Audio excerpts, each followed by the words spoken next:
ఒక ఆయన డబ్బులు ఇచ్చేది ఉండే, ఒక 6 నెలలు బాగా సతాయిస్తున్నాడు. అయితే ఎంత అడిగినా ఇస్తలేడు. రోజు 50 సార్లు థ్యాంక్ యూ జీసస్, ఇచ్చినందుకు థ్యాంక్ యూ జీసస్ అని రాసేదాన్ని.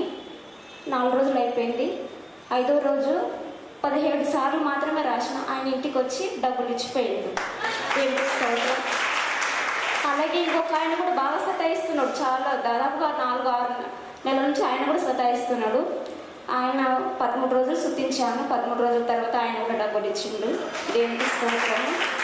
అలాగే నాకు జాబ్ కావాలని దేవుని స్తుతించేదాన్ని, ప్రేర్ చేసుకునేదాన్ని. 3 సార్లు వీలైనప్పుడల్లా పాల్గొనేదాన్ని. ప్రతిరోజు అయితే 3:30 కంపల్సరీగా నేను పాల్గొంటాను. నాకు జాబ్ ఇచ్చినందుకు థ్యాంక్ యూ జీసస్.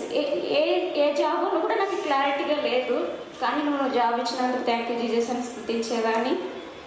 మొన్ననే 19 రోజు ఒక గవర్నమెంట్ స్కూల్లో 2 టీచర్స్ మాత్రమే ఉండేవారు. వాళ్ళకి టీచర్ అవసరమని నన్ను ఫోన్ చేసి పిలుచుకొని వాళ్ళ స్కూల్లో పెట్టుకున్నారు. వాళ్ళ షాల్ నుంచి కొంత జీతం నాకు ఇస్తున్నారు.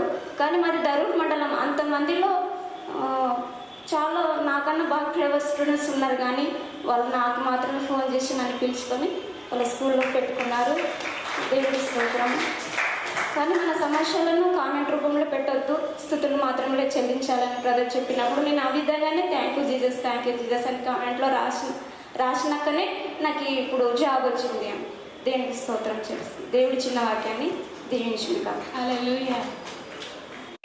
హల్లెలూయా.